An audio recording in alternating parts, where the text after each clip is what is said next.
और एक बड़ी खबर आपको बताते हैं, जन्माष्टमी पर शिवपाल का अखिलेश पर निशाना देखने को मिला है। शिवपाल ने ट्वीट करके तंज कसा है, जब भी कोई कंस अपने पिता से छल करता है, पद से हटाकर अनाधिकृत आधिपत्य स्थापित करता है, तो धर्म की रक्षा के लिए श्री कृष्ण अवतार लेते हैं, अपने योग माया से अत्याचारियों को दंड देते हैं। एक तरीके से तंज कसा है शिवपाल यादव ने। अखिलेश यादव पर यह तंज है सीधे तौर पर।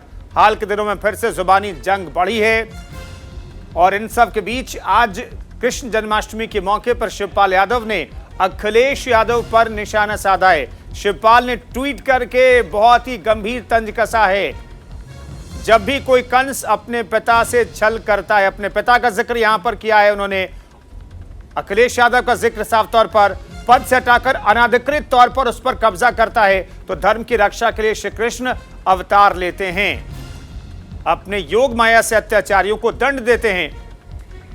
ये सीधे तौर पर उन्होंने तंज कसा है। विवेक तिवारी हमारे सहयोगी लखनऊ से जुड़ रहे हैं इस खबर पर। विवेक, कंस और पिता का जिक्र कर रहे हैं शिवपाल यादव, यहां पर कंस कौन है, पिता कौन है, उत्तर प्रदेश और पूरे देश को शायद मालूम है। बिल्कुल, और ये इसमें कोई शको शुबा नहीं है कि शिवपाल यादव ने अखिलेश यादव को ही टारगेट करते हुए ये चिट्ठी लिखी और एक तरह से हम कहें तो कंस से उनकी तुलना भी की है। जिस तरह कंस ने द्वापर में अपने पिता राजा उग्रसेन को हटा करके शासन हासिल किया था मथुरा का, वही बात उन्होंने कही है और अखिलेश यादव के संबंध में उसको कहने की कोशिश की है और अपने आप को ये बताया है कि जो हमारी पार्टी है वो ईश्वर के द्वारा रची गई पार्टी है और हम लोग मिल करके अखिलेश यादव के वगैरह वगैरह जो कुछ भी इस चिट्ठी में कहा गया है। तो तलखी तो दोनों चाचा भतीजा में थे ही, लेकिन इस तरह की बातें कि कंस से तुलना कर देना ये बड़ी चौंकाने वाली बात है। आज यदुवंशियों के लिए बहुत महत्वपूर्ण दिन होता है जन्माष्टमी का और ख़ास तौर से इस समुदाय में बहुत जोशो खरोश होता है और ऐसे मौके पर जिस तरह की चिट्ठी जारी की है शिवपाल यादव ने और अखिलेश को जिस तरह से टारगेट किया वो सुर्खियों में है इस वक्त। हालांकि अखिलेश यादव की तरफ से अभी कोई इस पर टीका टिप्पणी नहीं की गई है, समाजवादी पार्टी ने भी इसका जवाब अभी नहीं दिया है, लेकिन ये माना जा रहा है कि इसका जवाब बहुत जल्द आएगा और वो भी इसी तरह से तल्ख होगा।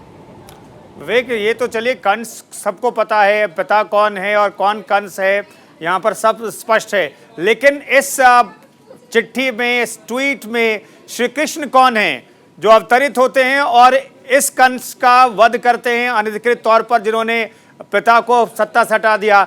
इसका जिक्र अगर शिवपाल यादव के शब्दों को देखें तो यहां पर श्री कृष्ण कौन है?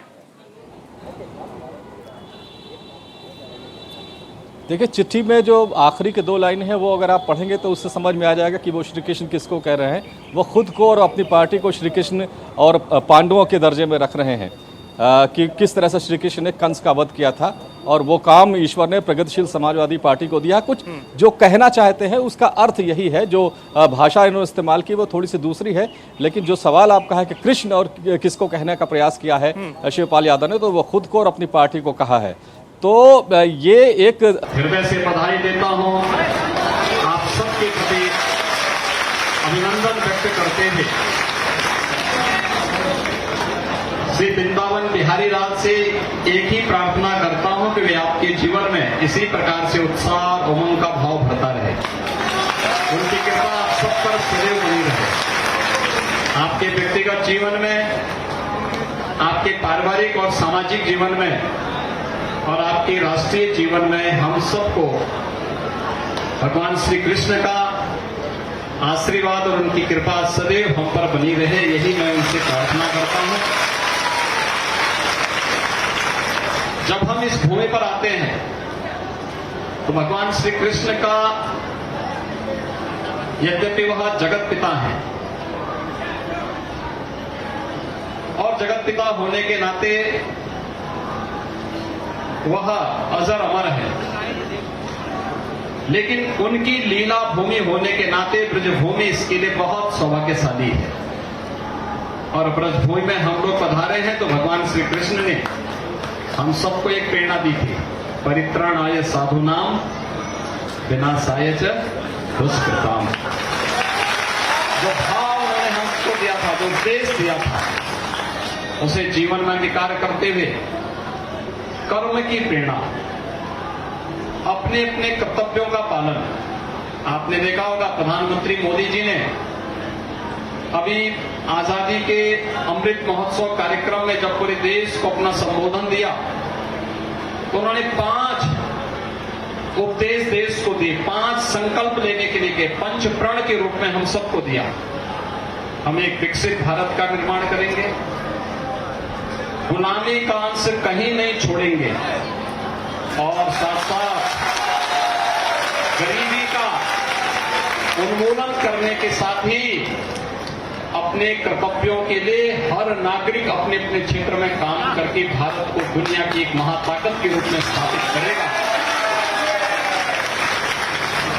आध्यात्मिक और सांस्कृतिक धरोहर की रक्षा, ये भारत को दुनिया के सामने भारत की धरोहर को क्षुण्ण बनाए रखते हुए वैश्विक मंच पर भारत की पुनर्प्रतिष्ठा को स्थापित करने का ये वही अभियान है जिस अभियान में कभी भारत के हजारों वर्षों की योग की विरासत को विश्व योग दिवस के रूप में प्रधानमंत्री मोदी जी के प्रयास से यूएनओ के द्वारा उसे मान्यता प्रदान की जाती है।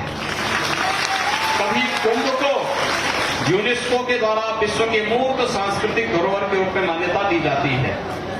काशी विश्वनाथ धाम आज दुनिया का आकर्षण का केंद्र बन रहा है। 1 महीने में 1 करोड़ श्रद्धालु काशी विश्वनाथ धाम में आए हैं।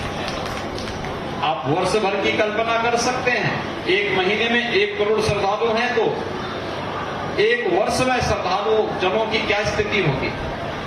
अयोध्या धाम फिर से त्रेता युग का स्मरण हम सबको करा रहा है। ब्रजभूमि में आते हैं तो ब्रजभूमि के तो रज रज में कण कण में सदैव श्री कृष्ण का और राधे रानी का वास यहाँ माना जाता है। उनकी कृपा, उनका आशीर्वाद, उनका एक निज धाम है और सदैव कृपा उनकी बनी रहती है। आप सबको श्री कृष्ण जन्मोत्सव की हृदय से बधाई, शुभकामनाएं। हम सब भगवान श्री कृष्ण के उपदेशों का पालन अपने जीवन में करें, इस विश्वास के साथ आप सबके उज्जवल में भविष्य की कामना करते हुए मैं अपनी वाणी को यही देता हूं विराम। जय जय